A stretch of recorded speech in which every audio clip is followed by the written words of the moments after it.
יהודית שלום. עליזה. מה שלומך? סיימת את הניקיונות של פסח כבר? כמעט הכל, כבר אין לי כוחות כבר. איך הכל? מה, ניקית הכל? ניקית בחור של המנעול ניקית? בסלט של האות, איפה זה הקפיצה האבק ניקית? בפאנלים מתחת הכל? מתחת לפאנלים ומאחורי הקירות, והילדים שלי כבר שבוע מתקלחים עם חלקים של מקרר באמבטיה. גם אתם מסרים את החלקים של המקרר באמבטיה? בטח, בעלי גם אוהב את זה, כי יש את המעמד של הביצים. אז נוח לו.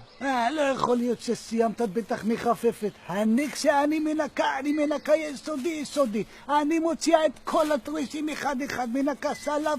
אני כבר בסלב 9. מנקה הכל ומחזירה למקום. אני לוקחת את כל המפגשות של השיניים.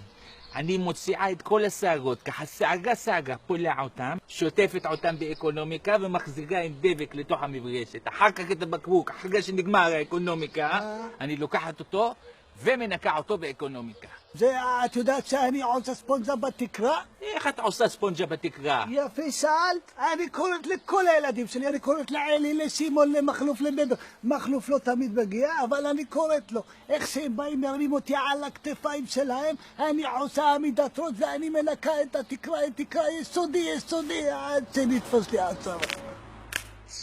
עכשיו אני מנקה את הבפנים של המצוף של ניאגרה מבפנים. לא, מפגרת, זה שירותים עושים בסוף. למה? בעלך נכנס עושה קקי, יש לו חמץ בקקי, אז את צריכה לנקות הכל מההתחלה. לא, בעלי לא נכנס לשירותים בכלל, הוא יודע שפסח הוא עושה בקערה.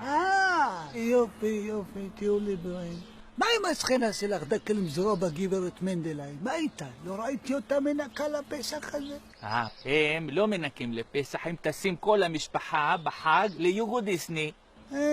אשכנזים האלה, אני אומרת לך, את כל הכיף של החג הם מפספסים. לא יודעים ליהנות.